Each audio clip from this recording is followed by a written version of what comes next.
Welcome to Bucharest, a city defined by a deep and visible contrast between different eras. For a long time, it was known as Little Paris due to its elegant French-style architecture and its vibrant cultural life. However, this image changed significantly during the second half of the 20th century when the communist regime began a massive process of urban restructuring. Entire historic neighborhoods were demolished to make room for rows of gray apartment blocks and the monumental palace of the parliament. This transition created a city where 19th century villas often stand right next to industrial-style concrete buildings, leaving behind many abandoned sites and forgotten corners. Within these different layers of history, various urban legends have emerged. These stories are often tied to the city's rapid changes, reflecting historical tragedies and the atmosphere of secrecy that characterized the past few decades. These legends remain part of the city's identity, hidden within the architecture of both its old streets and its communist-era districts. Today we are going to discuss about some of those places which are still giving chills to some people passing or living nearby them. Located on the outskirts of the Ulești neighborhood in northwest of Bucharest, the ruins of the Chiajna Monastery stand as a massive, abandoned monument to a history that never truly began. Construction started under the reign of Alexandru Voda Ipsilanti, 1774 to 1782, and was completed under Nicolae Mavroghini, 1786 to 1790. Built in a neoclassical style, the structure was incredibly large for its time, measuring 43 meters long and 17 meters high, with walls up to 2 meters thick.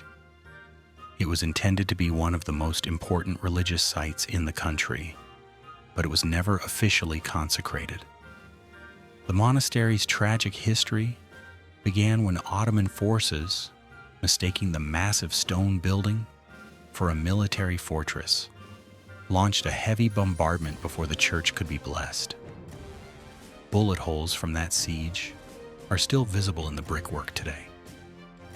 During the attacks, local villagers sought refuge within the thick walls. Fearing that the invaders would desecrate the holy site, the people reportedly climbed the bell tower, removed the great bell, and either buried it or threw it into the nearby Dâmbovița river. The bell was never recovered, and its disappearance is often cited as the origin of the curse that locals believe haunts the ruins. Despite the damage, historical records suggest that some form of monastic life continued there until the late 18th century.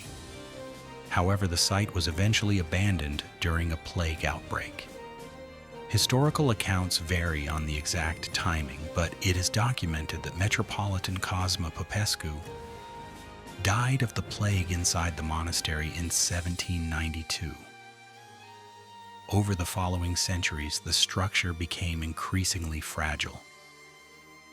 The Great Earthquake of 1977 finally caused its main dome to collapse. Today, the ruins face a constant threat from modern infrastructure. Low-flying aircraft pass overhead every few minutes, and the heavy vibrations from the nearby Bucharest-Craiova railway cause bricks to fall from the structure almost daily. Local folklore remains strong around Chiajna. Residents often report seeing strange shadows, dancing on the walls at night, or hearing the sound of a bell ringing from where the tower once stood. These reports aren't just limited to local stories. They have occasionally been captured by those brave enough to explore the site after dark. One of the most famous pieces of evidence of these occurrences is a viral video recorded by two students from the Polytechnica University. As they get closer, the silence is broken by the tolling of a bell, despite the fact that the monastery's bell has been missing for over 2 centuries. 2 minutes later, a mysterious torchlight can be seen flickering deep inside the empty nave.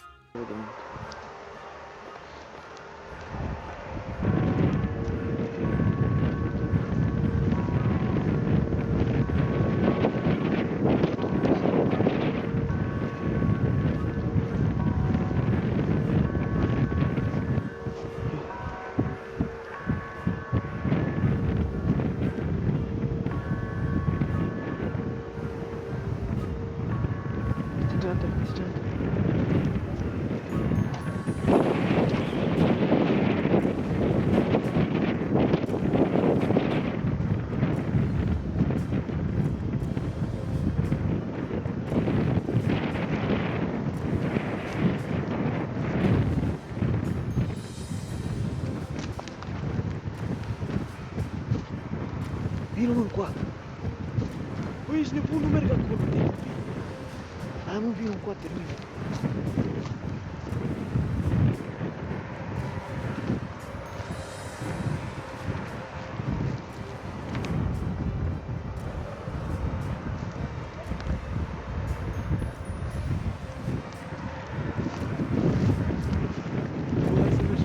Frate, cum trebuie să-l filmăm? Vino acolo. De unde căcați un foc acolo? E nebun. Vino mă încoa.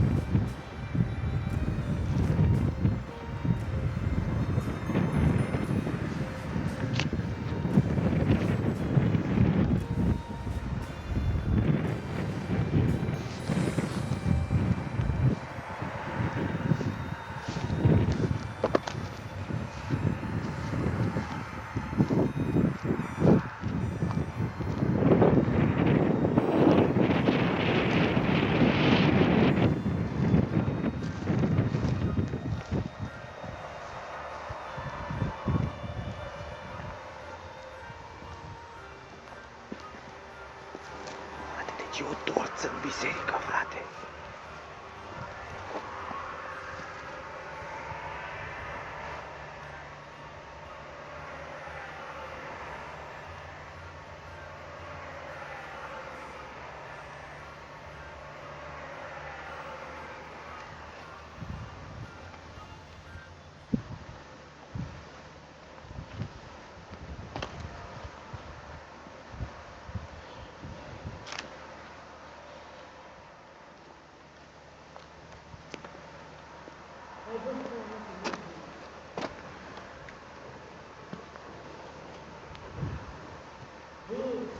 Hai să mergem!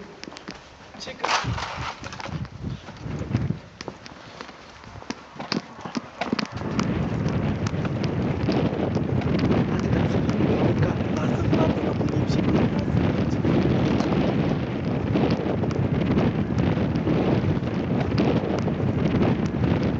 A decade later, it was revealed that the 2 protagonists were indeed 2 students, only not in engineering but in acting.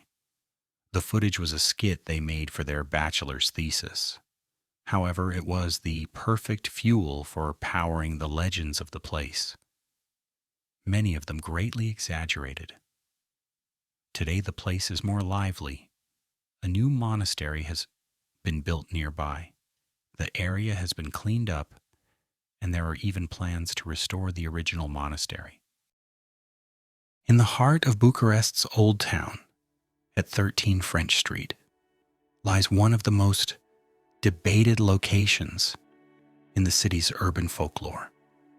While the street today is a lively hub of cafes, restaurants, and bars, the building at number 13 carries a dark reputation that has survived for generations. According to local legend, this building once housed an orphanage run by a man named Stavarache Hagi Orman. He was described as a man of unusual cruelty who officially offered shelter to homeless children, but in reality subjected them to horrific treatment. The stories claim that while the director enjoyed lavish meals, The children were denied basic food and water. Witnesses from that era reportedly described hearing desperate cries of "We want water" coming from inside the walls. The legend suggests that 203 children died there due to neglect. Today, many believe their spirits remain trapped within the building, still crying out for the help they never received. Even now, people who walk past 13 Francesa Street after midnight claim to feel a strange presence or see unexplainable shadows. Some visitors and locals have reported hearing whispers and muffled crying coming from the empty rooms, or seeing faint silhouettes that look like small children. From a historical perspective, the building is officially recognized as a monument, constructed between 1870 and 1900. However, historical research has not confirmed the existence of an orphanage run by anyone named Stavarache Hagi Orman. There are no clear documents either that prove these specific tragedies actually took place. Despite this lack of official evidence, the story has remained a powerful part of the city's identity. It's hard to ignore the symbolic weight of the address itself. Number 13. In a city built on old superstitions, many wonder if this is a case of dark numerology or a form of literary symbolism, where the number 13 acts as a perfect anchor for a house of misfortune. Whether it's a chilling coincidence or a deliberate choice in the retelling of the myth, the address has helped this terrifying oral tradition become just as permanent as the buildings themselves. We remain in the central area at Hotel Cismigiu. It first opened its doors in 1913. At the time, it was one of the most modern and elegant buildings in Bucharest, symbolizing the city's growth and style. However, after World War II, the hotel was forgotten. Negligent repairs and insufficient funds irreparably affect the building, and problems arise related to the lack of electricity or water in the rooms. Without proper maintenance or renovations, the Grand Hotel slowly fell apart and was finally closed in 1985. The building stayed empty until after the 1989 revolution. In 1990, after a brief renovation, it was reopened, but not as a hotel. It was given to the Academy of Theatre and Film to be used as a dormitory for students. By this time, the conditions inside were terrible. The hallways were often pitch black because the electrical system was failing, and the entire structure was in a state of decay. To put it simply, it was a dangerous place to live. This lack of care led to a tragedy on the 6th of December 1992 that changed the building's history forever. A young student named Nelly Bajan was staying there. She called the elevator from the 3rd floor. Because the building was so poorly lit, the hallway was in total darkness. When she saw the red light turn on, the signal that the elevator had arrived, she opened the door and stepped inside. But the elevator car wasn't there. It was stuck on another floor. Nelly fell into the empty shaft, landing at the bottom. She didn't die instantly. For 3 long hours, she lay in the darkness, crying out in agony for help, but no one heard her. After 3 hours, she was finally found and rushed to the hospital, but she passed away 24 hours later. The authorities and the media largely ignored her death. It is widely believed that the news was suppressed to hide the corruption and the extreme safety failures of the building. While the public didn't hear much about it, Nelly's fellow students never forgot. They documented her story and lived in constant fear, knowing that the same thing could have happened to any of them. The hotel was so far gone that it was closed again in 1995. It remained a ruin for years until 2004, when a Spanish company bought it. After a massive renovation project that started in 2009, the building was completely transformed. In 2012, it reopened as the luxury 4-star Hotel Cismigiu that we see today. Now the hotel is a prestigious location. It is constantly frequented by business people, rich international tourists, and members of the Romanian high society, just like in its glorious days. It looks perfect from the outside with its expensive suites and elegant design. However, despite the luxury, the local legend remains.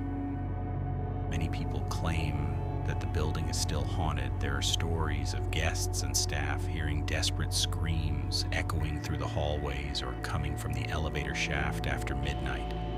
Others go even further, claiming to have seen the girl's silhouette walking the halls. Some more skeptical people vehemently and firmly deny such apparitions. The truth may be somewhere in between. If this video has piqued your curiosity and you happen to be visiting Bucharest in the near future, I have left you the location of each legend in the description.